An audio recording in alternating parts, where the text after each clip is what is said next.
जी नमस्कार, मैं Jitendra Kumar Chauhan science class में आपका स्वागत है। दोस्तों हम लोग पढ़ रहे हैं मैथ में देख रहे थे लाभ तथा हानि, प्रॉफिट एंड लॉस के बारे में। तो दोस्तों टाइप 2 तक हमने पढ़ रखा था। आज हम पढ़ने वाले हैं टाइप 3 नंबर। ठीक है, टाइप 2 हम पढ़े थे, आज हम पढ़ेंगे टाइप 3 नंबर प्रश्न के बारे में।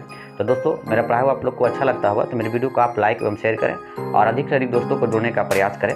ठीक है, जिससे मेरा मनोबल बना रहे और अच्छे से वीडियो आपके सामने लाता रहे। तो चलिए आ जाते हैं टॉपिक पर। टॉपिक क्या है, देखिए, जब इस प्रकार का प्रश्न आपको एग्जाम में पूछ लिए जाएंगे, ऐसे प्रश्न एग्जाम में पूछे जाएंगे, ठीक है, तो ये लगभग हमारे पास जो प्रश्न लिए गए हैं ये टोटल 2 प्रश्न लिए हैं और दोनों ही प्रश्न बहुत ही महत्वपूर्ण प्रश्न है। अक्सर इस टाइप का एग्जाम में पूछे जाते हैं। तो आपको हम पहले बताए थे टाइप 2 में अगर रुपया और वस्तु का बात करें तो रुपया को हमेशा ऊपर रखेंगे, रुपया को हमेशा ऊपर और वस्तु को हमेशा क्या लिखेंगे, नीचे लिखेंगे। ये चीज़ आपको याद रखना होगा।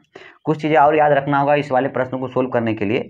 आपको एक चीज़ और याद रखना होगा, आप लोग को बताए थे प्रतिशत लाभ बराबर प्रतिशत लाभ बराबर आपको बताए थे। फॉर्मूला था लाभ और बटे में क्या बताए थे, क्रय मूल्य और गुने में क्या बताए थे, 100। एक चीज़ ये बताए थे।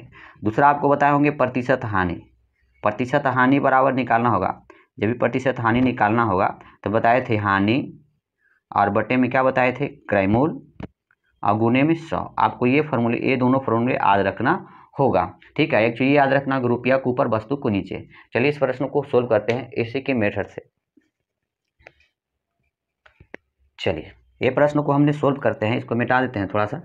चलिए आ जाते हैं प्रश्न पर। प्रश्न हमारे पर क्या दे रखा है, कह रहा है कि एक व्यक्ति ने 12 रुपया में 12 वस्तुएं खरीद कर, ठीक है, 1.25 रुपया मतलब 1.25 रुपया प्रति वस्तु के भाव से बेच दिया।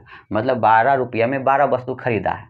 तो इसका मतलब पहले नंबर का सोल्व देख लीजिए। सीपी जो है, सीपी रुपया हमारे पास कितना, रुपया हमारे पास 12 है और वस्तु ये रुपया हमारे पास कितना है, 12 है। वस्तु हमारे पास कितना है, 12 वस्तु है। ठीक है, यहाँ पर बोल रखा है कि एक व्यक्ति ने 12 रुपया में 12 वस्तुएं खरीद कर 1.25 रुपया प्रति वस्तु के भाव से बेच दिया है।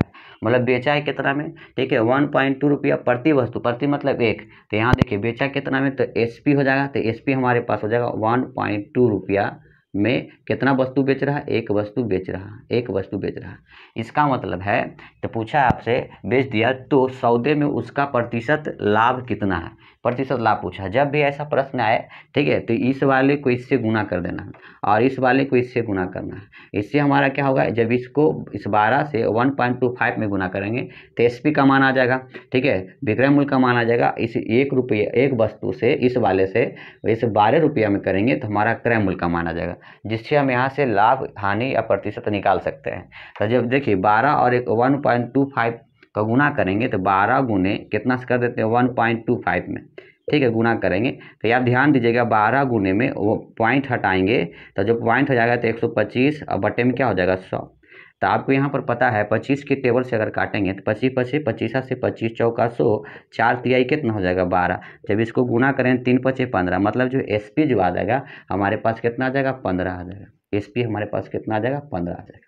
ठीक है, इसके ऊपर लिख देंगे। इसके बाद में हम जब अगर बात करें वो 1 रुपया को 12 से गुना करें तो 12 गुने 1 करेंगे तो कितना हो जाएगा, 12 आ जाएगा। ठीक है, तो कहने का मतलब यहाँ जो क्रय मूल्य जो आ जाएगा हमारे पास कितना, 12।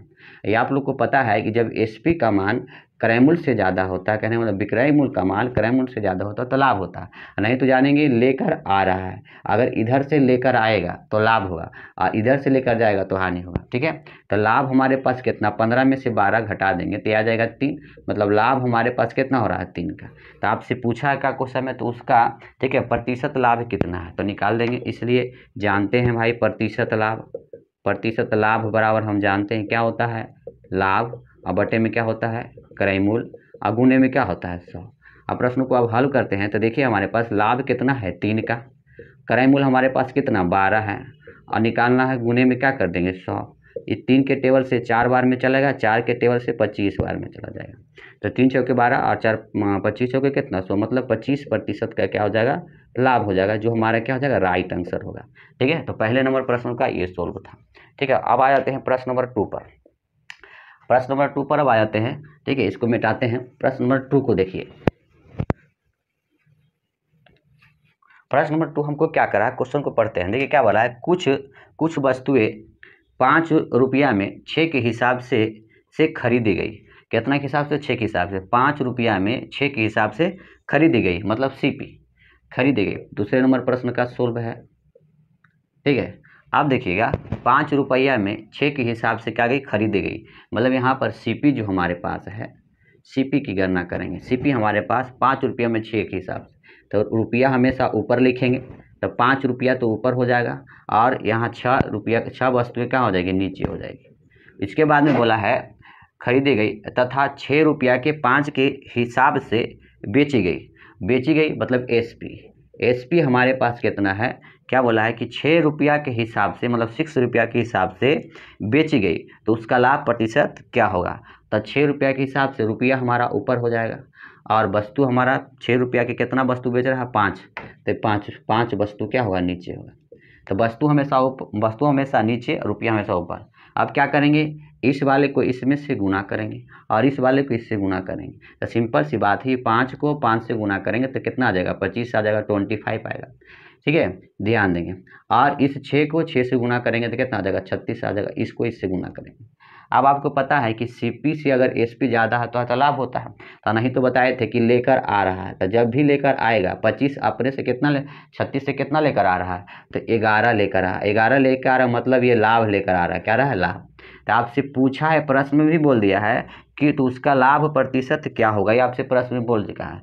तो हम जानते हैं प्रतिशत लाभ बराबर प्रतिशत लाभ, तो लाभ बराबर क्या होता है, लाभ बटे में होता है क्रयमूल्य, अगुने में होता है 100। अब ध्यान देंगे, लाभ हमारे पास कितना हो रहा है, 11 का, तो लाभ की जगह 11 बटा क्रयमूल्य होता है, क्रयमूल्य हमारे पास कितना 25 है, अगुने में क्या है 100। अब यहाँ पर ध्यान देंगे, ये 25 के टेबल से 4 बार में 25 चौके 100, और 4 अगुने बच जाएगा, 11 गुने 4 बराबर कितना होगा, 44। तो ये प्रतिशत में आ जाएगा, तो कितना प्रतिशत आ जाएगा, 44%। यही हमारा आंसर हो जाएगा। तो क्वेश्चन में क्या पूछा, तो बेची गई हो तो उसका लाभ प्रतिशत क्या होगा, तो कितना प्रतिशत, 44% लाभ होगा। कुछ वस्तु अगर 5 रुपया में और 6 के हिसाब से खरीदी गई, तो अच्छा 6 रुपया में 5 के हिसाब से बेची गई हो तो उसका लाभ प्रतिशत जो निकल के आ जाएगा, कितना आ जाएगा, 44%। और जो 44% जाएगा जो हमारा क्या हो जाएगा, राइट आंसर होगा। ठीक है दोस्तों, ये हम दोनों प्रश्न का सोल्व देखें, तो इस टाइप का अगर प्रश्न आए तो बनाने में बहुत सरल तरीका से हल कर सकते हैं। ऐसे एक नियम से भी इसको हल किया जाता है, ठीक है। इसका बेसिक हम पढ़ा देंगे अलग से। तो दोस्तों, अगर मेरा पढ़ा हुआ आप लोग को अच्छा लगता होगा तो मेरे वीडियो को आप लाइक करें और अधिक से अधिक दोस्तों को जोड़ने का प्रयास करें। फिर मिलेगा हम ऐसे वीडियो लेकर। धन्यवाद।